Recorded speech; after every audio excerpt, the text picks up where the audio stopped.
Dr. Frankl, what is the difference between people who are able to pick themselves up, get over life's problems, and those who are not?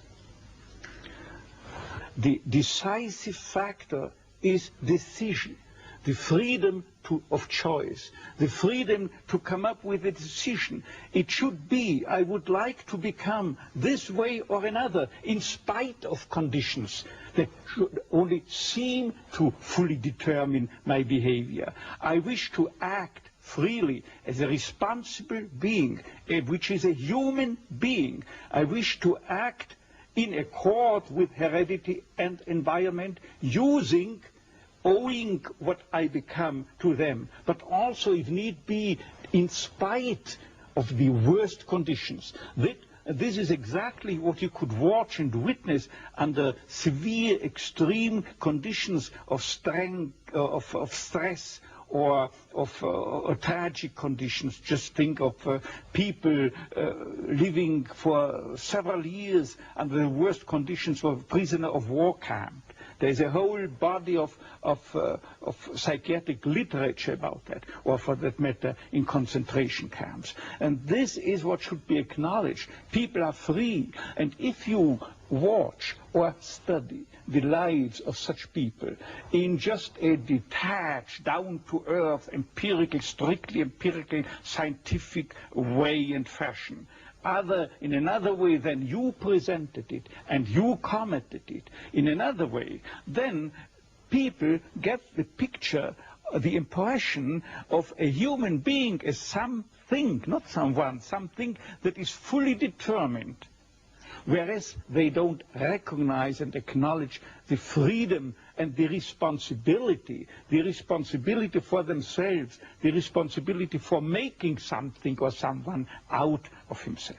So your basic philosophy is that life has meaning under all conditions, but how easy is it when there's a sense of hopelessness, a sense of despair, to recognize this meaning? Let me confront you with a somewhat strange definition of despair. As I'm used to proclaiming is that despair can be explained in terms of a mathematical equation. D, capital D, equals S minus M. What does it mean? Despair is suffering without meaning. As long as an individual cannot see any meaning in his or her despair, he or she will certainly be prone to, in its suffering, I wanted to say, no meaning in the suffering. He or she will certainly be prone to despair and, under certain conditions, to suicide. But at the moment they can see a meaning in their suffering, they can mold it into an achievement, they can mold their predicament into an accomplishment on the human level. They can turn their tragedies into a personal triumph. But they must know for what.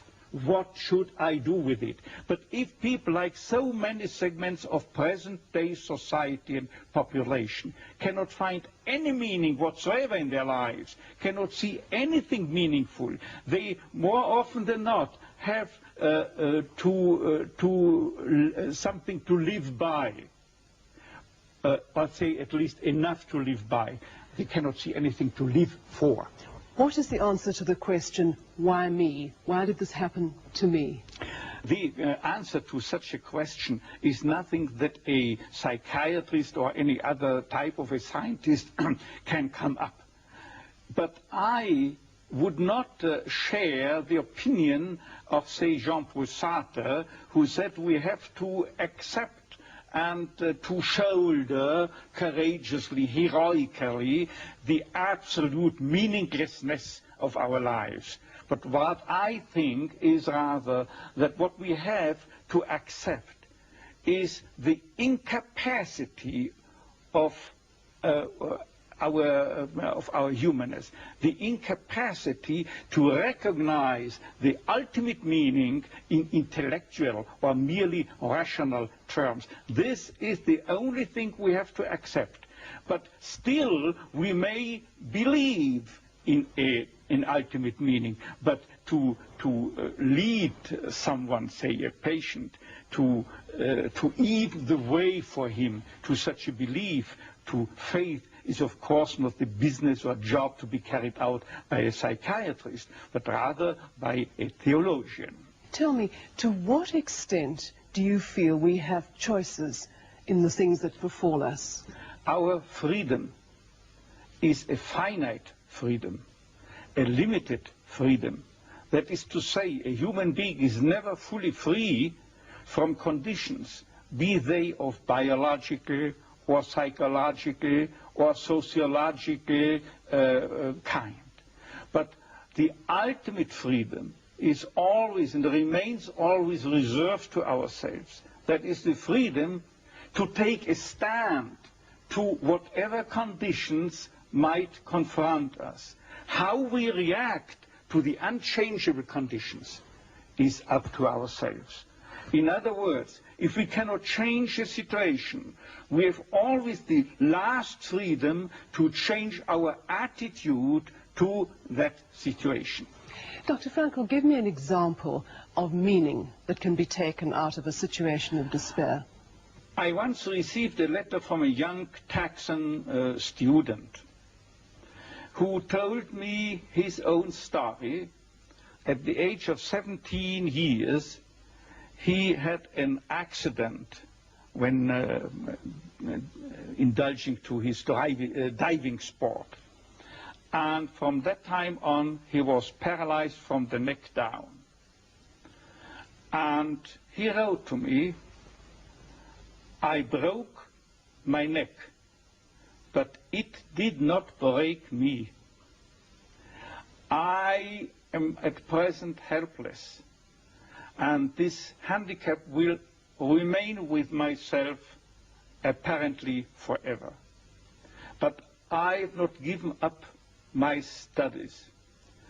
I went, because of my own helplessness, to help other people. I want to become a psychologist, to help others. And I'm sure," he wrote to me, "that my suffering will add an essential contribution to my ability to understand others and to help other people." This man, three years later, was invited by me to deliver a lecture, to read a paper at the 3rd World Congress of Logotherapy taking place at the University of Regensburg in West Germany.